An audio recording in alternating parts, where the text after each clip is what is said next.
오늘 추수감사절 하나님 앞에 예배드리시는 여러분들에게 더 많은 감사와 축복이 넘치시기를 주님의 이름으로 축복합니다. 우리 옆에 있는 분들하고 한번 인사 나누겠습니다. 감사하며 사십시다. 아니, 아침에 무슨 감사할 게 그렇게 많은가? 지난 한 주간 동안 힘든 일이 많았는데 그런 분도 감사를 선포하면 하나님께서 큰 은혜로 함께 해주실 줄로 믿습니다. 저는 그냥 개인적 생각에 키가 조금만 컸으면 좋겠다 생각을 가끔 해요. 뭐 많이도 안 바랍니다. 한 10cm. 뭐 10cm 정도야 뭐 그 하나님이 하시면 쭉 늘리면 되는 거 아니에요? 10cm만 컸으면 좋겠다 생각하는데 그게 안 되더라고요. 그래서 비행기를 탈 때마다 느끼는 건데, 지난번 단기 선교 갔다 오는데 키가 큰 분이 타셨는데 그 위에다 짐을 올리는데 그냥 턱 올리는 걸 보면서 야, 역시 키는 커야 돼 라고 생각을 했어요. 그런데 그분이 옆에 앉아 있는데 보는데 다리가 얼마나 긴지 의자가 좁아가지고 저렇게 무릎을 오그렸다 폈다 하는데 제가 마음을 바꿨습니다. 키 큰 게 다 좋은 게 아니구나. 내가 딱 적당하구나. 그런 생각했어요. 그분 내내 오는데 불쌍해 보이더라고요. 이렇게 저렇게 다리가 길어서. 여러분들 크신 게 좋은 거예요. 근데 때때로는 다 그런 건 아니라는 거죠. 감사는 찾아보면 멀리 있는 것만 아닙니다. 오늘 감사절에 하나님께서 베풀으시는 감사를 발견하시는 여러분들이 되시기를 바랍니다. 옛날에 미국의 증기기관차가 미국 대륙을 횡단할 때 그 2개 엔진 가지고 기차를 운행했습니다. 큰 2개 엔진 가지고 운행하는데 로키산 앞에서 이 기차의 엔진 하나가 고장이 났어요. 그러나 기관사는 이 기차의 엔진 하나가 튼튼하기 때문에 충분히 로키산을 넘어서 덴버까지 갈 거라고 생각했습니다. 거기 가서 엔진 하나를 고치면 된다고 생각했어요. 그래서 로키산을 오르다가만 산 중턱에서 하나의 엔진마저도 고장이 났습니다. 정말로 꼼짝 못하게 앞뒤 갈 수 없는 그런 상황이었습니다. 사람들은 아우성거리고 도대체 뭐 때문인가 라고 질문하죠. 그때 기관사가 방송으로 이렇게 설명을 합니다. 여러분께 알려드릴 2가지 소식이 있습니다. 하나는 나쁜 소식이고 하나는 기쁜 소식입니다. 나쁜 소식 먼저 알려드립니다. 나쁜 소식은 지금 하나의 엔진 가지고 우리가 운항을 하고 있었는데 그 엔진마저 고장났습니다. 꼼짝 못합니다. 우리를 데리러 올 때까지는 여기 있어야 됩니다. 나쁜 소식이에요. 또 하나 좋은 소식은 지금 여러분들이 타고 계신 것이 비행기가 아니라는 사실이에요. 비행기였다면 어떡할 뻔했어요. 엔진 2개가 다 멈추면 떨어져 죽는 거죠. 다행이라는 거예요. 생각해 보니까 다행입니다. 그렇죠. 우리 인생길에 좋은 소식도 있지만 나쁜 소식이 있습니다. 그렇다면 나쁜 소식만 있나요? 생각해 보면 좋은 소식도 있어요. 그러니까 우리 인생길에는 2가지가 다 있습니다. 좋은 것도 있고 나쁜 것도 있다. 이 공존하는 게 우리 인생이라는 거예요. 그러니까 우리 믿음의 성도들은 그 2가지가 공존하는 인생에서 좋은 걸 발견할 수 있어야 돼요. 여러분 삶의 자리에 하나님의 인도하심을 보면서 밝은 면, 기쁜 면, 하나님의 은혜를 발견하는 그런 아침이 되실 수 있길 바랍니다. 성경에 등장하는 많은 위대한 인물들이 환경이 좋고 배경이 좋고 모든 조건이 좋았던 사람들인가? 그렇지 않아요. 환경도 어려울 때 있었고 또 하나님 앞에 쓰시는 인물들 가운데는 어려운 일들을 많이 겪는 사람들이 있었어요. 그러나 이 사람들이 하나님의 역사하심을 기대하면서 믿음의 눈을 놓치지 않았습니다. 그리고 그 어려운 중에도 하나님의 인도함을 받았단 말이죠. 오늘 우리가 생각해 보면 주변에 얼마나 감사한 일이 많은지 모릅니다. 양광모라고 하는 시인의 무료라는 시예요. 무료. 따뜻한 햇볕 무료, 시원한 바람 무료, 아침에 일출 무료, 저녁에 노을 무료, 붉은 장미 무료, 흰눈 무료, 어머니의 사랑 무료, 아이들 웃음 무료, 무얼 더 바래, 욕심 없는 삶 무료. 얼마나 많은 무료를 우리는 혜택을 받으며 살아가는지요. 생각해보면 따뜻한 햇빛도 감사한 일, 밝은 낮도 감사한 일, 쉴 수 있는 밤을 주신 것도 감사한 일이죠. 여러분들 어떻게 사시겠어요? 세계적인 베스트셀러 작가인 지그 지글러라고 하는 사람이 쓴 정상에서 만납시다 라는 책이 있습니다.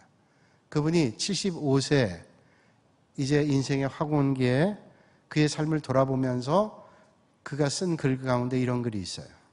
모든 것이 감사뿐이었다. 감사 외에 다른 할 말이 없는 그런 일생이었다. 한마디로 감사라는 거예요. 그러면서 지난 삶을 돌아보면서 하나님께서 돌봐주신 은혜 감사, 하나님께서 때마다 천사를 보내주셔서 인도해 주신 걸 생각할 때 감사한 것뿐이라는 거예요. 그 하나님 은혜 감사하고 또 감사한 것은 주변에 좋은 이웃들, 또 함께하는 동역자들, 이런 사람들이 있어서 참 감사하다는 거예요. 그의 인생을 돌아보니까 처음부터 끝까지가 감사라고 하는 그런 고백을 합니다. 여러분은 인간의 성공이 어디에 있다고 생각하십니까? 많이 가진 사람들을 여러분들은 성공했다고 생각하시나요?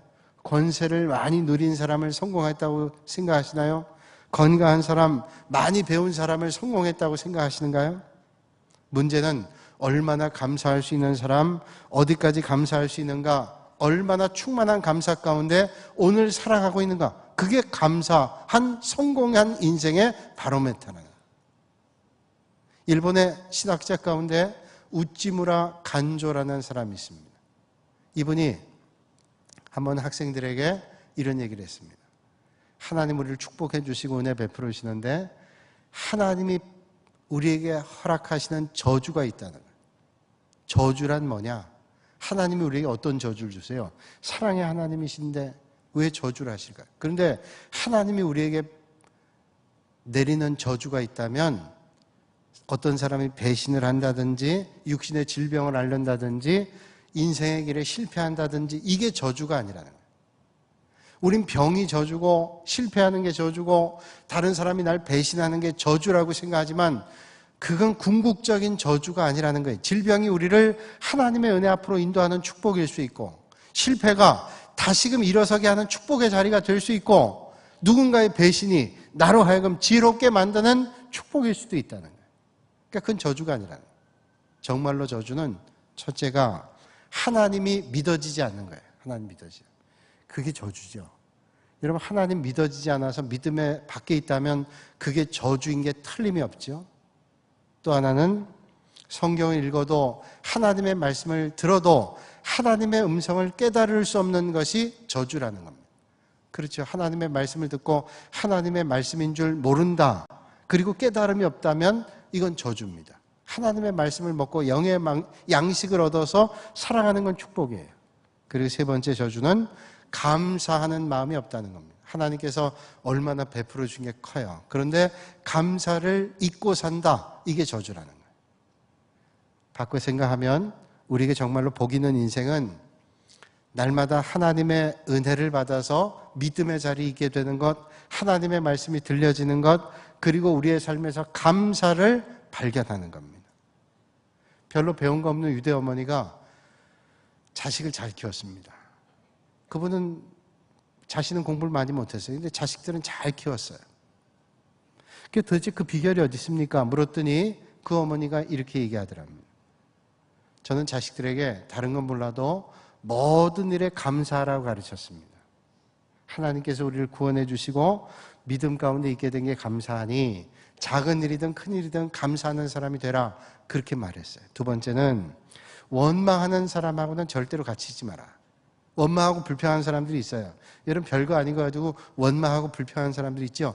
같이 있으면 자기도 모르게 원망하고 불평해요. 그러니까 원망하고 불평하는 사람하고 같이 있으면 전염이 됩니다. 부정적인 말을 하는 사람 전염이 돼요.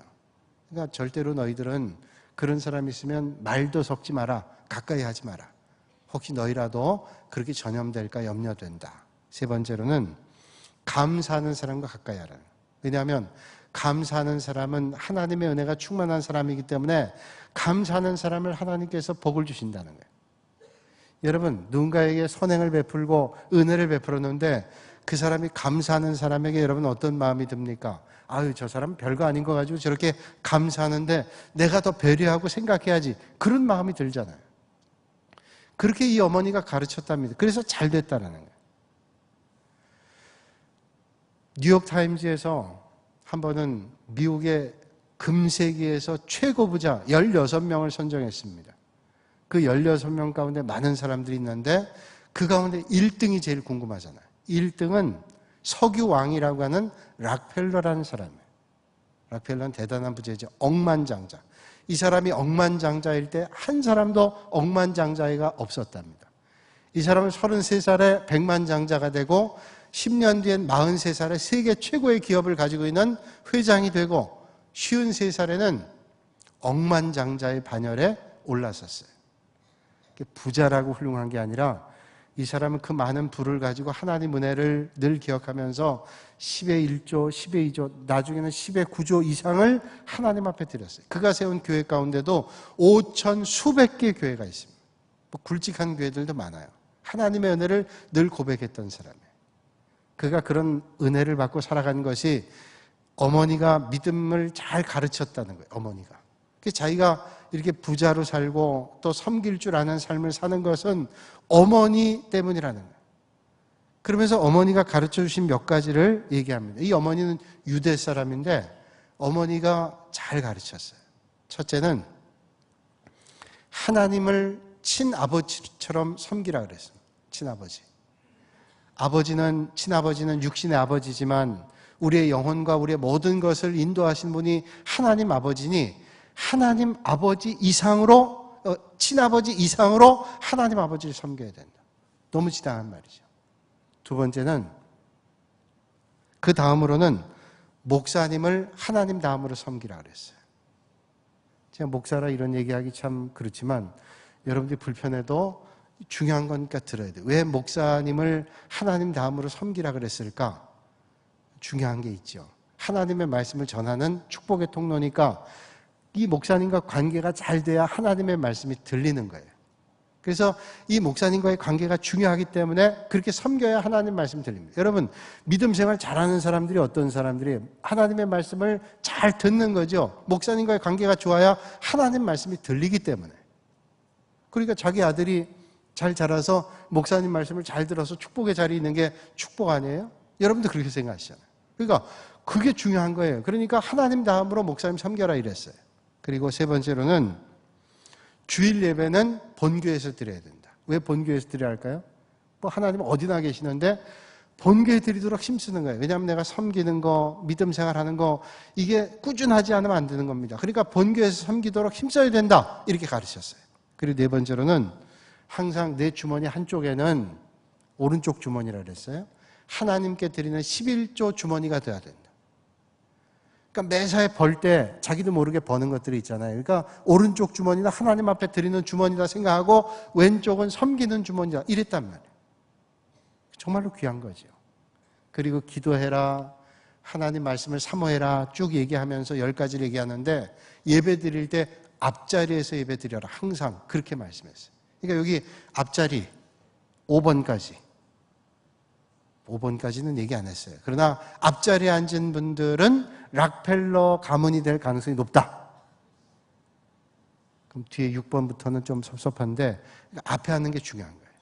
왜냐하면 앞에 있으면 하나님 말씀에 집중할 수 있어요. 뒤에 있으면 깜빡하면 놓치거든요. 그러니까 이게 중요한 얘기예요. 락펠러가 그냥 락펠러가 아니에요. 하나님 주신 은혜가 있어요. 뉴욕에 맨하탄 갔을 때 우연히 어떤 건물에 들어갔는데요. 그 건물 입구에 창세기부터 요한계시록까지가 쭉 벽화로 되어 있더라고요. 그래서 야, 이 빌딩에는 왜 이렇게 이런 게 있나 했더니 그게 락펠러 여러 개 빌딩 가운데 하나예요. 야, 이 사람 믿음이 있구나. 그러니까 건물에다가 창세기부터 요한계시록까지 쫙 그거를 그림으로 그려놨어요. 벽화처럼 새겨놨다는 거예요. 빌립보서 1장 4절에 바울은 이런 말씀합니다. 간구할 때마다 너희 무리를 위하여 기쁨으로 항상 간구하면. 이거 쉽게 얘기한다면 내가 너희를 생각할 때마다 이 너희는 빌립보 교인들입니다. 생각할 때마다 감사하고 기쁨으로 하나님 앞에 기도한대요. 이 빌립보 교회 성도들 위해 생각할 때마다 기쁨이 있고 기도가 나온다는 거예요. 감사가 넘치고. 그런데 이 빌립보 교회에 편지를 보낼 때 바울이 어디 있었는가 하면 로마의 감옥에 있었습니다. 감옥에 있는 사람이 감옥 밖에 있는 사람들을 축복하며 기도하며 감사했다는. 어떻게 이럴 수 있어요? 믿음의 사람만 가능한 겁니다. 그러니까 감사는 믿음의 성도들이 어떤 마음을 가지느냐, 이게 중요한 거예요. 여러분, 우리가 감사할 수 있는 게 뭐예요? 받은 것을 알기 때문이죠. 우리는 많은 걸 받았음에도 불구하고 잊어버리기 때문에 감사할 줄 몰라요. 우리가 잊어버리고 살다가 병원에 가면 그동안 건강했던 것에 대한 감사함을 느끼게 됩니다.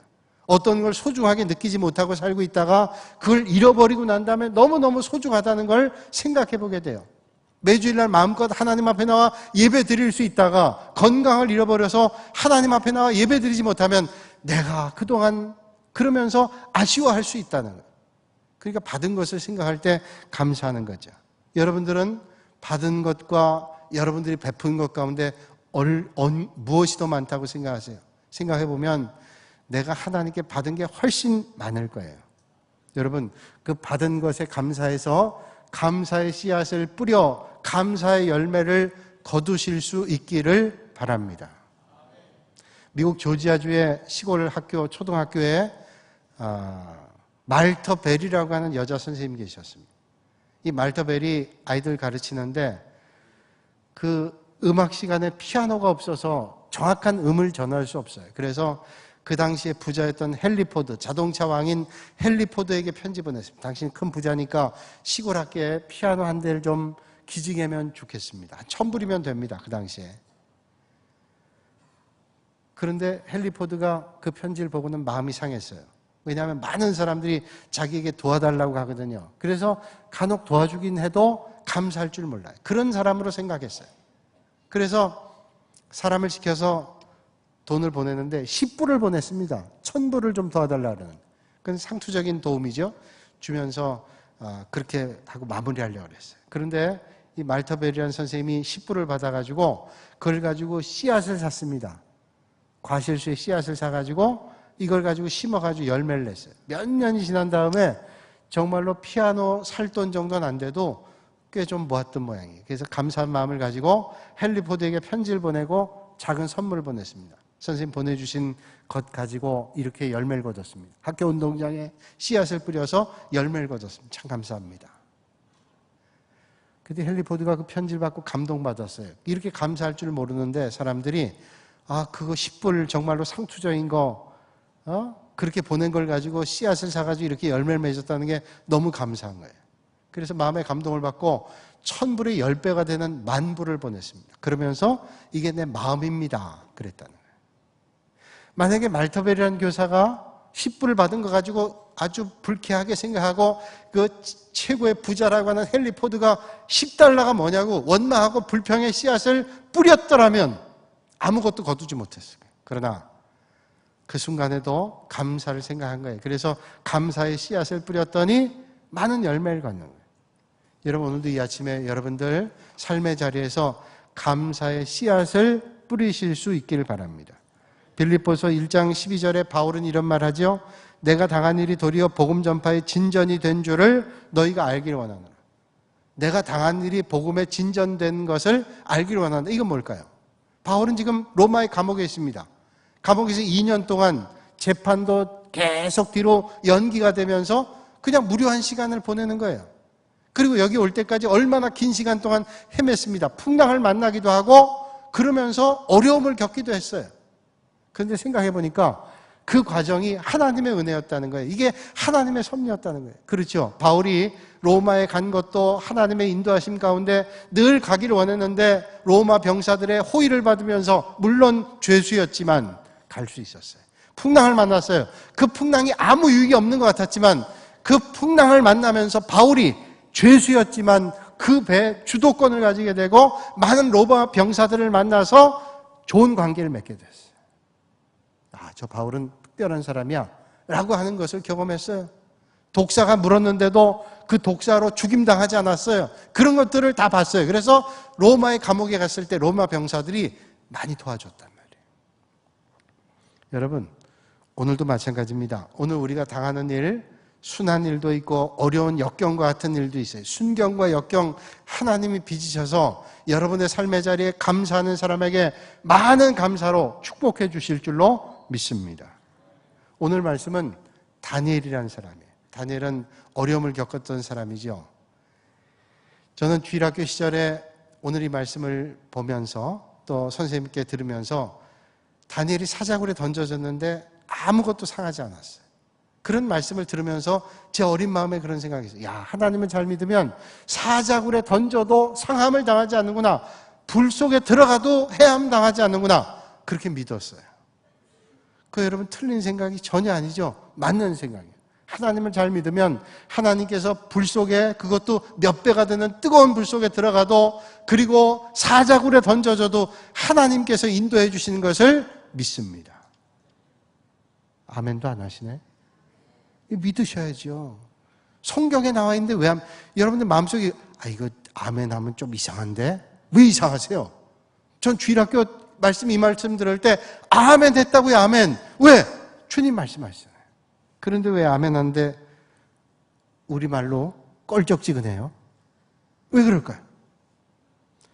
성경을 읽고 우리가 이 땅의 삶을 살아보면서 경험해보니까 세상이 그렇게 호락호락하지 않고 그렇게만은 되지 않는 것 같이 보인다는 거예요. 사자굴에 다니엘이 던져진 이유가 뭐 때문이에요? 믿음 때문이라는 거예요. 하나님 앞에 감사한 것 때문이라는 거예요. 그가 잘못했기 때문에 사자굴에 던져진 게 아니라 오히려 너무 올바른 일을 했기 때문에, 하나님께서 기뻐하신 일을 했기 때문에, 믿음의 길을 갔기 때문에 사자굴에 던져졌다. 여러분, 오늘도 마찬가지. 옳은 일을 해서 고난당하는 사람이 있고요. 많은 사람들이 그래서 혼란하는 거예요. 야, 너무 그렇게 살면 안 돼. 어려움 당한다. 적당히 해야지. 그래서 적당히 하는 걸 잘 사는 것이라고 착각하는 거예요. 사자굴에 던져지면 이렇게 아주 건강하게 살아난다는 걸 말씀해 주는데도 마음이 의심이 가는 거예요. 죄 지으면 벌 받고 올바로 살면 상 받아야 되는데, 죄 지으면서 상 받는 사람이 있고, 잘못하면서도 상 받는 사람이 있고, 그리고 잘하면서도 벌 받는 사람이 있는 거예요. 도대체 세상이 왜 이러냐? 이래서 혼란하고 있는 거예요. 여러분, 하나님 말씀대로 사는데 순경이 오는 게 아니라 역경이 올 때가 있어요. 형통보다 어려움 당할 때가 있습니다. 다니엘 때문뿐만 아니라 오늘 시대도 마찬가지죠. 그런데 여러분, 하나님의 말씀은 틀림이 없습니다. 오늘도 분명한 것은 흔들림 없이 하나님의 말씀을 지켜나가면 하나님께서 반드시 여러분들에게 은혜를 베풀어 주셔서 감사함이 넘치는 삶으로 인도해 주실 줄로 믿으시길 바랍니다. 믿으세요. 이 믿음이 연약해서 우리는 흔들리는 거예요. 이랬다 내가 손해보면 어떡하지? 이랬다 내가 왕따 되면 어떡하지? 왜 맨날 그런 두려움에 사세요? 믿으셔야지. 다니엘이 사자굴에 던졌는데 상함과 해함을 당하지 않았다고 말씀하잖아요. 여러분, 우리 인생이 이만큼인가요? 길어요. 그리고 이 세상에 인생으로 끝이 아닙니다. 영원한 하나님 나라가 있어요. 이 세상에서 이해 안 되는 건 하나님 나라에서 이해될 거예요. 이 세상에서 하나님께서 천국을 보여주실 거예요. 그러니 오늘도 믿음의 길 가는 것이 여러분 올바른 길을 가는 거예요. 때로는 어려움 당하기도 하고 오해받기도 하고 힐난 당하기도 하고 비난 당하기도 해요. 그러나 그게 두렵다고 그만두겠어요? 아니죠. 믿음의 길 걸으셔야 돼요. 오늘 본문 말씀은 파사라고 하는 나라, 성경에 바사라고 나와 있고 페르시아라는 나라입니다. 오늘로 얘기하면 이란이라는 나라예요. 그 나라의 다리오라는 왕이 바벨론이라는 강대국을 무너뜨리고 그 고대 근동지역 전역을 다스렸어요. 아주 큰 나라를 다스렸습니다. 넓은 나라니까 혼자 다 다스릴 수 없어서 120명의 지방장관, 지역을 다스리는 왕쯤으로 생각해도 됩니다. 이런 고관들을 세워서 다스리게 했는데 시간이 가면서 완전히 통제가 안 되니까 권력의 누수 현상이 일어났습니다. 그래서 총리를 3사람 세웁니다. 그래서 40개 지방장관씩을 묶어서 총리가 다스리는 거예요. 왕이 총리에게 명령하면 고관들에게 전달됩니다. 근데 다니엘이라는 사람이 총리가 됐다는 거예요. 여러분, 다니엘은 어떤 사람이에요? 이 당시에 강대국이었던 바사라고 한 나라에 바벨론에 끌려갔다가 바사에서 등용됐던 사람. 그러니까 그 사람들을 볼 때 이방 사람들입니다. 근데 총리가 될 정도였다면 이게 보통이 아니에요. 하나님께서 은혜 주신 거죠. 그런데 그 사람들은 싫어했어요. 다른 사람들은. 왜냐하면 이 사람들이 이방 사람이고 다른 사람인데 왜 여기서 이런 기득권을 누려야 되나? 라고 하는 거부감이 생겼다. 이 시기하고 질투해서 어떻게 하면 저걸 끌어내릴까? 이 생각만 하고 있었다. 여러분, 세상도 마찬가지예요. 여러분, 세상에서 믿음의 길 걷고 하나님 기뻐하신 믿음의 길 걸으면 그 반대된 사람이 여러분들 끌어내리려고 그래요. 그러면 아유, 내가 이러다가 큰일 나겠다. 그쪽에 붙겠어요? 그쪽 편 들어가서 세상 사람 되겠어요? 절대로 그러면 안 되는 거예요. 다니엘은 믿음의 심지가 분명했어요. 누가 뭐라 그래도 하나님 기뻐하시는 믿음의 자리에 있습니다. 세상 사람들은 얘기합니다. 학연 중요하고 지연, 혈연 다 중요하다. 여기 연관 안 되면 안 된다. 라고 생각하는 거예요. 그거는 믿음 밖의 얘기예요. 여러분, 우리가 하나님 나라의 로얄 패밀리가 돼야지 세상 사람들의 로얄 패밀리가 돼야 되겠어요? 하나님 나라의 로얄 패밀리 뭐예요? 신앙의 정도, 어떤 믿음의 길 걷느냐. 다니엘로 따지면 신앙 배경 외에는 아무것도 내세울 게 없어요. 이방 사람. 근데 총리가 됐어요.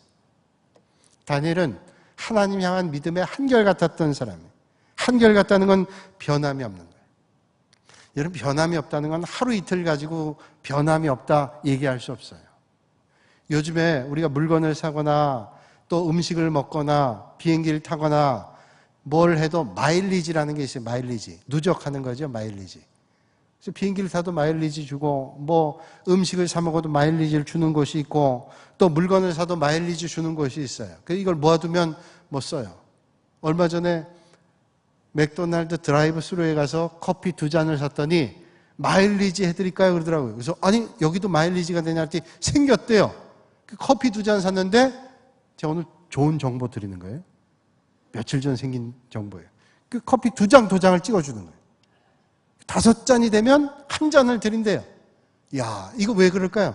계속 누적되면 마일리지가 쌓이면 혜택을 준다. 그러니까 이거는 잠깐은 안 되는 거예요. 계속 해야 되는 겁니다. 근데 이 누적되는 것은 좋은 것도 누적되지만 나쁜 것도 누적돼요. 부정적인 생각, 불평하는 생각, 원망하는 생각, 저주하는 생각, 건강도 마찬가지죠. 나쁜 거 먹고 나쁜 생활하면 나쁜 게 누적됩니다. 그러나 좋은 것도 누적돼요. 건강한 생각, 믿음의 길, 하나님 축복의 삶, 이런 것도 누적이 돼요. 어떤 게 누적돼요? 잠깐 가지고는 누적이 안 됩니다. 변함없이 그 길을 가야 되는데 다니엘이라는 사람이 그런 변함없는 믿음의 길, 하나님의 은혜에 감사하는 삶을 계속했다는 거예요. 여러분, 오늘도 이 아침에 감사절에 감사뿐 아니라 여러분의 삶이 감사가 누적돼서 여러분의 삶에 감사의 열매가 맺어질 수 있기를 주님의 이름으로 축복합니다. 여러분, 다른 거는 누적이 안 돼도 돼요. 그러나 감사가 누적이 되면 감사의 열매가 우리에게 맺어지게 된다. 자, 하나님께서 이렇게 감사하는 다니엘을 지금 고난 속으로 몰아가는 것 같아요. 자, 이제 이 다니엘을 어떻게 하면 넘어뜨릴까 시기했던 기득권을 누리고 있던 사람들이 어떻게 했어요? 꿍꿍이를 계속 꿍꿍거리면서 계략을 세웁니다. 그러면서 뒷조사를 한 거예요. 뒷조사를 해서 이것도 조사해보고 저것도 조사해보고 하나도 안 나오는 거예요.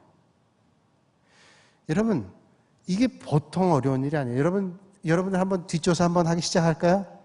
오늘부터 딱 한 달 동안, 열흘 동안만 뒷조사해볼까요? 그러면 아마 힘든 것들 나올지 모르겠어요. 근데 뒷조사하는데 다니엘은 하나도 안 나왔대요.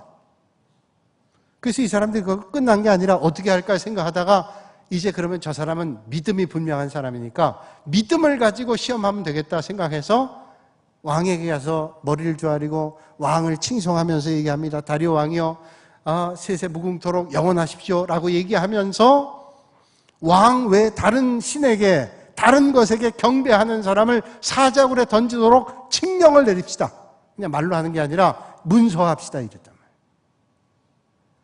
이건 다니엘을 딱 겨냥하고 한 거예요.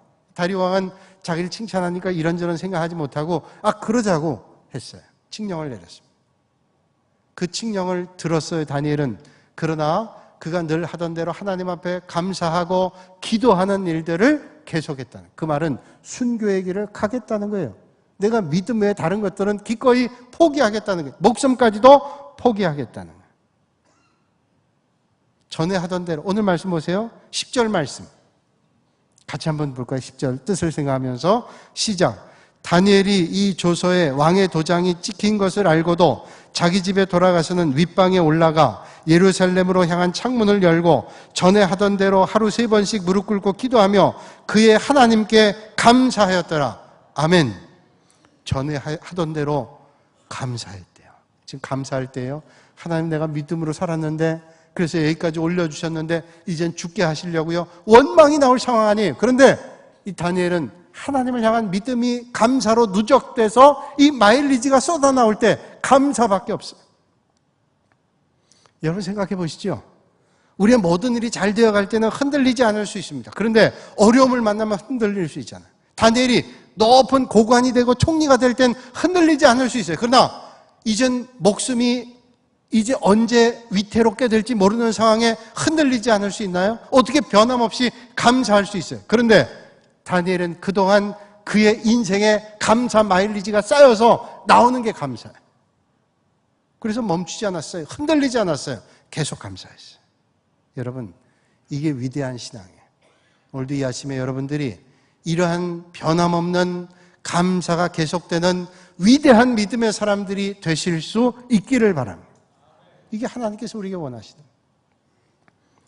2015년도 9월 24일에 미국의 시애틀 오로라 브릿지라고 하는 곳에서 버스가 추락했습니다. 여러 명 죽었는데 그 사고의 원인이 뭐냐 봤더니 어떤 아이가 보드를 타고 가다가 갑자기 나타난 거예요. 쭉 미끄러져 나오니까 버스 기사가 놀라가지고 핸들을 틀었는데 다리 밑으로 떨어진 거예요. 안타까운 사람들이 여러 죽었어요. 그 가운데 한국 학생, 여학생 하람이라는 학생이 죽었어요. 김하람. 근데 김하람이 아버지가 글을 썼습니다. 딸이 죽은 다음에 하나님 은혜를 감사하는 글을 썼어요. 그걸 그 하람이 친구들이 보고 감동받았어요. 아니, 지금 딸이 죽었는데, 다 키운 딸아이가 죽었는데 감사할 일인가? 근데 감사하는 걸 보면서 감동받았어요. 그래서 인터넷에 그 글을 올렸는데 사람들에게 회자되면서 같은 감동을 받았어요. 그 하람이 아빠가 올린 감사의 기도가 이거 있어요. 하람이를 주시고 저희들에게 허락해 주시고 하나님께서 불러가 주신 것 감사합니다. 또 이렇게 믿음으로 잘 키워서 천국 보내게 해주셔서 감사합니다. 미국에 이민 와서 행복하게 공부하고 살면서 그 중에 하나님 앞에 불려가서 감사합니다. 그리고 이 하람의 죽음이 헛되지 않음을 앞으로 보여주실 것을 믿고 감사합니다. 또 많은 사람들이 같이 아파하고 이 아픔을 나눌 수 있게 해주셔서 감사합니다. 그리고 이 아이가 술, 담배, 커피 뭐 이런 것들에 찌들지 않고 건강한 몸으로 살다 죽어서 그래서 이 아이의 장기를 많은 사람들에게 나누어 줄 수 있어서 감사합니다. 이 사람이 하람이가 뇌사 상태가 됐는데 이 부모들이 뇌사를 가지고 이제 이 아이를 다 장기 이식을 해줬어요. 그리고 또 감사하기를 장기 이식 받은 사람들의 그리스도의 사랑을 복음을 전할 수 있어 감사합니다. 그리고 우리의 믿음이 변함없이 흔들림 없이 믿음의 길을 더 성숙하게 갈 줄로 믿고 감사합니다. 감사했어요. 여러분, 위대한 감사하네요. 우리는 감사한 일들이 있을 때 감사하는 것도 부족해요. 그런데 어려움을 만날 때 감사, 이게 변함없는 감사예요. 다니엘은 일상대로 모든 걸 맡기고 감사했습니다. 오늘 우리에게도 어려움이 있을 때도 있어요. 좋은 일이 있을 때도 있지만 그러나 여러분 감사를 잊지 마세요. 감사의 마일리지를 계속 쌓으면 여러분의 입술에는 감사만 나옵니다. 그 한결같은 감사가 어떻게 됐는지 아세요? 6장 10절 이후에 보면 이 다니엘을 결국은 사자굴에 던져 넣었던 다리오 왕이 안타까웠어요. 안 그러고 싶었어요. 왜냐하면 이 다니엘이 총리까지 될 때는 얼마나 신임을 받았겠어요. 이방 사람이지만.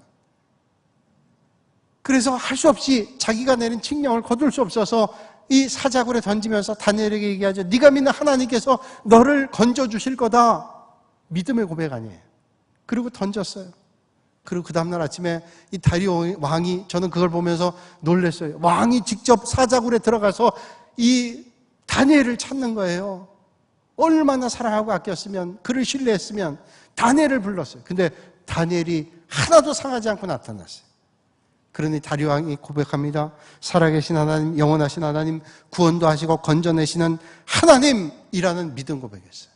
여러분, 오늘도 여러분 삶의 자리에서 감사하셔서 여러분 삶의 자리가 많은 세상의 사람들이 하나님께 영광 올려드리고 함께 감사하는 축복의 자리가 되시기를 주님의 이름으로 축원합니다. 거룩하신 아버지 하나님, 오늘도 이 시간 저희를 불러주시고 감사절에 변함없는 다니엘의 믿음을 보고 감사하는 그 입술을 보며 우리가 감사를 결단할 수 있도록 은혜 주시니 감사합니다. 저희들 축복하셔서 감사하는 입술 되게 하시고 주님을 날마다 찬양하는 입술 되게 하시고 주님을 높여드리는 입술들이 되게 하여 주시옵소서. 예수님의 이름으로 기도하옵나이다. 아멘.